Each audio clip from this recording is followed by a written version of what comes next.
Postfix expression evaluation. നമ്മൾ സാധാരണ infix എക്സ്പ്രഷനെ postfix എക്സ്പ്രഷനോട്ട് convert ചെയ്യാൻ പഠിച്ചു.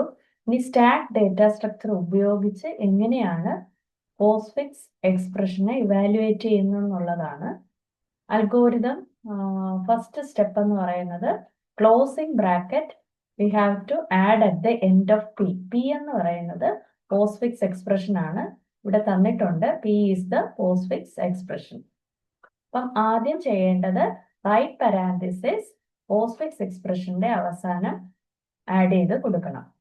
സെക്കൻഡ് സ്റ്റെപ്പ് എന്ന് പറയുന്നത് സ്കാൻ ദ പോസ്റ്റ്ഫിക്സ് എക്സ്പ്രഷൻ. നമുക്ക് ഉള്ള പോസ്റ്റ്ഫിക്സ് എക്സ്പ്രഷനെ ലെഫ്റ്റ് ടു റൈറ്റ് സ്കാൻ ചെയ്യണം. അതായത് ഓരോ ഓപ്പറന്റ് ഓപ്പറേറ്റർ ഇങ്ങനത്തെ രീതിയിൽ സ്കാൻ ചെയ്യുക. And repeat the steps following steps 3 and 4. Scan ചെയ്തിട്ട് അതിൽ ഓപ്പറന്റ് ആണോ ഓപ്പറേറ്റർ ആണോ എന്ന് നോക്കിയതിന് ശേഷം 3 and 4 സ്റ്റെപ്പ് റിപ്പീറ്റ് ചെയ്യാം.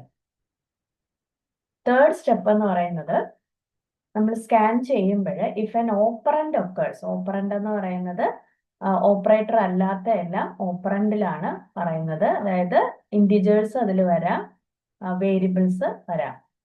ഓപ്പറന്റ് ആണെങ്കിൽ നമ്മൾ സ്കാൻ ചെയ്യുമ്പോൾ ഓപ്പറന്റ് ആണെങ്കിൽ പുഷ് ടു ദ സ്റ്റാക്ക്, സ്റ്റാക്കിലോട്ട് പുഷ് ചെയ്യുക എന്ന് പറഞ്ഞാൽ സ്റ്റാക്കിലോട്ട് ആഡ് ചെയ്യാം. ഇഫ് ആൻ ഓപ്പറേറ്റർ ഒക്കേഴ്സ്, നമ്മൾ സ്കാൻ ചെയ്യുമ്പോൾ ഓപ്പറേറ്റർ ആണ് വരുന്നതെങ്കിൽ റിമൂവ് ദ ടോപ്പ് എലമെന്റ്, അതായത് സ്റ്റാക്കിന്റെ ടോപ്പ് എലമെന്റ് റിമൂവ് ചെയ്യുക.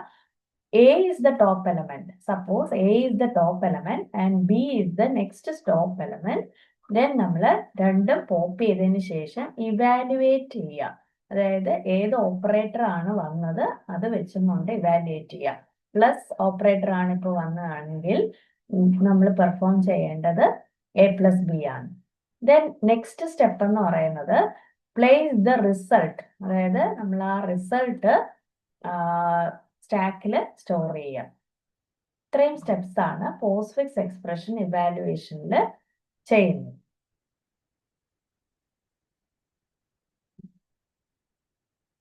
Then next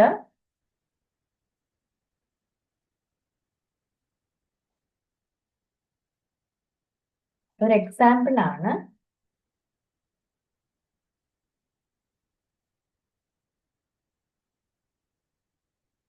this is A infix expression. ഇതൊരു ഇൻഫിക്സ് എക്സ്പ്രഷനിൽ തന്നിരിക്കുകയാണ്. നമ്മൾ ആദ്യം ചെയ്യേണ്ടത് ഇതിനെ പോസ്റ്റ്ഫിക്സ് നൊട്ടേഷനിലോട്ട് കൺവേർട്ട് ചെയ്യണം. പോസ്റ്റ്ഫിക്സ് നൊട്ടേഷനിലോട്ട് കൺവേർട്ട് ചെയ്യാൻ നമ്മൾ പഠിച്ചു. അതായത് സപ്പോസ് ഒരു A+B ആണെങ്കിൽ AB+ എന്ന രീതിയിൽ എഴുതുന്നതാണ് പോസ്റ്റ്ഫിക്സ് എക്സ്പ്രഷൻ. അതായത് ഓപ്പറേറ്ററിനെ അവസാനം എഴുതുന്ന രീതി. ഇതിൽ പോസ്റ്റ്ഫിക്സ് എക്സ്പ്രഷനിൽ നമ്മൾ കൺവേർട്ട് ചെയ്യുമ്പോൾ ബ്രാക്കറ്റിനാണ് ഹയർ പ്രയോറിറ്റി കൊടുക്കേണ്ടത്. അപ്പൊ ബ്രാക്കറ്റിലുള്ളത് ആദ്യം പോസ്റ്റ്ഫിക്സ് നൊട്ടേഷനിലോട്ട് ആക്കിയതിന് ശേഷം ബാക്കിയുള്ളതിന്റെ പ്രയോറിറ്റി അനുസരിച്ചാണ് നമ്മൾ പോസ്റ്റ്ഫിക്സ് നൊട്ടേഷനിലോട്ട് ആക്കുന്നത്. അപ്പം നമ്മൾ ക്വസ്റ്റ്യനിൽ 5 അതുപോലെ എഴുതി. ദെൻ 6+2 നമ്മൾ പോസ്റ്റ്ഫിക്സ് എക്സ്പ്രഷനിലോട്ട് ആക്കുന്നത് 6 എഴുതി, 2 എഴുതി, ലാസ്റ്റ് ഓപ്പറേറ്റർ എഴുതുക. ദെൻ മൈനസ്, ദെൻ ക്വസ്റ്റ്യനിലുള്ളത് അതുപോലെ എഴുതി 12 divided by 4.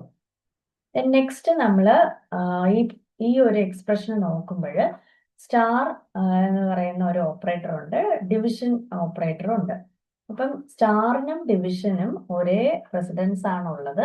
അപ്പം നമുക്ക് ലെഫ്റ്റ് ടു റൈറ്റിൽ നിന്ന് നമുക്ക് പോസ്റ്റ്ഫിക്സ് നൊട്ടേഷനിലോട്ട് കൺവേർട്ട് ചെയ്ത് നമ്മൾക്ക് ചെയ്യാവുന്നതാണ്. അപ്പൊ അതിനായിട്ട് നമ്മൾ ഫസ്റ്റ് 5 എന്ന് പറയുന്ന term, first term star, second term, അങ്ങനത്തെ രീതിയിൽ എടുക്കുക. അപ്പൊ അങ്ങനെയാണെങ്കിൽ first term, second term, then star last എഴുതണം. That is postfix notation. അപ്പൊ അത് നമ്മൾ എഴുതി, മൈനസ് അതുപോലെ ഇട്ടു. ദെൻ ഇതെന്ന് പറയുന്നത് 12 divided by 4 നമ്മൾ പോസ്റ്റ്ഫിക്സ് കൺവേർട്ട് ചെയ്യുമ്പോൾ 12, 4, ദെൻ ഓപ്പറേറ്റർ ലാസ്റ്റ് എഴുതി. ദെൻ ഇത് ഫസ്റ്റ് ടേം ആയിട്ട് എടുക്കുക, ദെൻ ഇത് സെക്കൻഡ് ടേം ആയിട്ട് എടുക്കുക. ഇടയ്ക്ക് ഓപ്പറേറ്റർ ആണുള്ളത്. അപ്പൊ ഫസ്റ്റ് ടേം എഴുതി, സെക്കൻഡ് ടേം എഴുതി, ലാസ്റ്റ് ഓപ്പറേറ്ററിനെ കൊണ്ടുപോകും. അപ്പം 5, 6, 2 plus star 1, 2, 4 division, 12, 4 division, minus എന്നുള്ള പോസ്റ്റ്ഫിക്സ് എക്സ്പ്രഷൻ നമുക്ക് കിട്ടി. ഒരു ഇൻഫിക്സ് എക്സ്പ്രഷൻ തന്നിരുന്നാൽ അതിനെ പോസ്റ്റ്ഫിക്സ് എക്സ്പ്രഷനിലോട്ട് കൺവേർട്ട് ചെയ്തിട്ടാണ് സ്റ്റാക്ക് യൂസിങ് നമ്മൾ പോസ്റ്റ്ഫിക്സ് ഇവാലുവേറ്റ് ചെയ്യുന്നത്.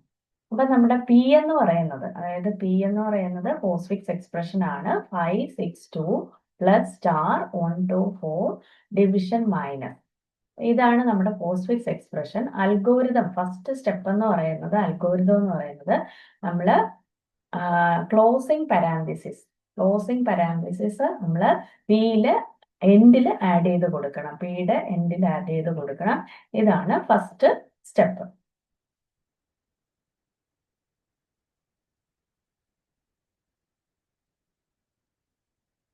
ദെൻ നെക്സ്റ്റ് നമ്മൾ സ്റ്റാക്കിലോട്ട് അതിനെ എടുത്തിട്ട്, അതായത് 1 by 1 സ്കാൻ ചെയ്ത് എടുത്തിട്ട് അതിനെ ഇവാലുവേറ്റ് ചെയ്യുന്ന രീതിയാണ് പറയുന്നത്. ആദ്യത്തെ സിമ്പിള് 5 ആണ്. അതായത് ആദ്യത്തത് ഇറ്റ് ഈസ് എൻ ഓപ്പറൻഡ്. അപ്പൊ നമ്മൾ അൽഗോരിതം പറയുന്നത് സ്റ്റാക്കിലോട്ട് പുഷ് ചെയ്യാന്നാണ്. 5 പുഷ് ചെയ്തു, 6 പുഷ് ചെയ്തു, ദെൻ 2 വന്നു, 2ഉം സ്റ്റാക്കിലോട്ട് പുഷ് ചെയ്തു. ദെൻ ഇഫ് ആൻ ഓപ്പറേറ്റർ വന്നു കഴിഞ്ഞാൽ നമ്മൾ ചെയ്യേണ്ടത് ലാസ്റ്റ് 2 ടേംസ്, അതായത് 2ഉം 6ഉം നമ്മൾ പോപ്പ് ചെയ്യുക. അതാണ് അൽഗോരിതം പറഞ്ഞിരിക്കുന്നത്. ഇഫ് ആൻ ഓപ്പറേറ്റർ കംസ് എന്താണ് ലാസ്റ്റ് 2 എന്താണ് എലമെന്റ്സ് പോപ്പ് ചെയ്യുക. ദെൻ എന്ത് ഓപ്പറേഷൻ ചെയ്യണം? പ്ലസ് എന്ന് പറയുന്ന ഓപ്പറേഷൻ ആണ് ഇവിടെ ചെയ്യേണ്ടത്. ഇപ്പൊ 6 + 2 8 ആണ്. ദെൻ 8 എന്ന് പറയുന്ന ഇവാലുവേറ്റ് ചെയ്ത് കിട്ടിയ റിസൾട്ട് സ്റ്റാക്കിലോട്ട് ആഡ് ചെയ്യുക. ദെൻ നെക്സ്റ്റ് കംസ് സ്റ്റാർ ആണ്. നമ്മൾ ലെഫ്റ്റ് ടു റൈറ്റ് സ്കാൻ ചെയ്ത് പോവാണ്. നെക്സ്റ്റ് സ്റ്റാർ വന്നു. സ്റ്റാർ എന്ന് പറയുമ്പോൾ ഓപ്പറേറ്റർ ആണ്. ലാസ്റ്റ് 2 എലമെന്റ്സ് പോപ്പ് ചെയ്യുക. ദെൻ 5 × 8 ചെയ്യുക. 5 × 8 ഈക്വൽസ് 40 ആണ്. അത് സ്റ്റാക്കിലോട്ട് എൻ്റർ ചെയ്തു. ദെൻ നെക്സ്റ്റ് 12 ആണ് വന്നത്. 12 സ്റ്റാക്കിൽ എൻ്റർ ചെയ്തു. ദെൻ 4 വന്നു. 4 സ്റ്റാക്കിലോട്ട് ആഡ് ചെയ്തു, പുഷ് ചെയ്തു. ദെൻ ഡിവിഷൻ ഓപ്പറേറ്റർ വന്നു. ഡിവിഷൻ ഓപ്പറേറ്റർ വന്നു കഴിഞ്ഞാൽ പോപ്പ് ചെയ്യണം. ലാസ്റ്റ് 2 എലമെന്റ്സ് പോപ്പ് ചെയ്തു. 12ഉം 4ഉം 12ഉം പോപ്പ് ചെയ്തു. ദെൻ ഡിവിഷൻ ഓപ്പറേറ്റർ പെർഫോം ചെയ്യുക. 12 ഡിവൈഡഡ് ബൈ 4, അതായത് 3 ആണ് result. 3 is storing in the stack.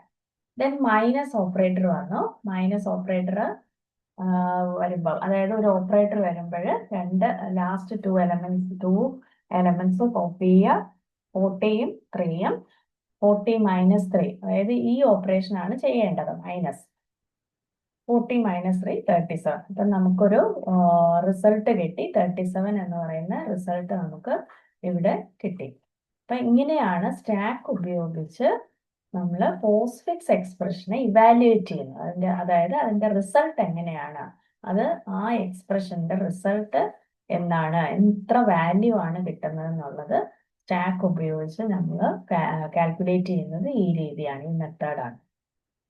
അപ്പൊ അതിനുള്ള അൽഗോരിതം ഉണ്ട്. അൽഗോരിതം അനുസരിച്ച് നമ്മൾ അത് വരച്ച് ഫൈനൽ വാല്യൂ കണ്ടുപിടിക്കേണ്ടതാണ്.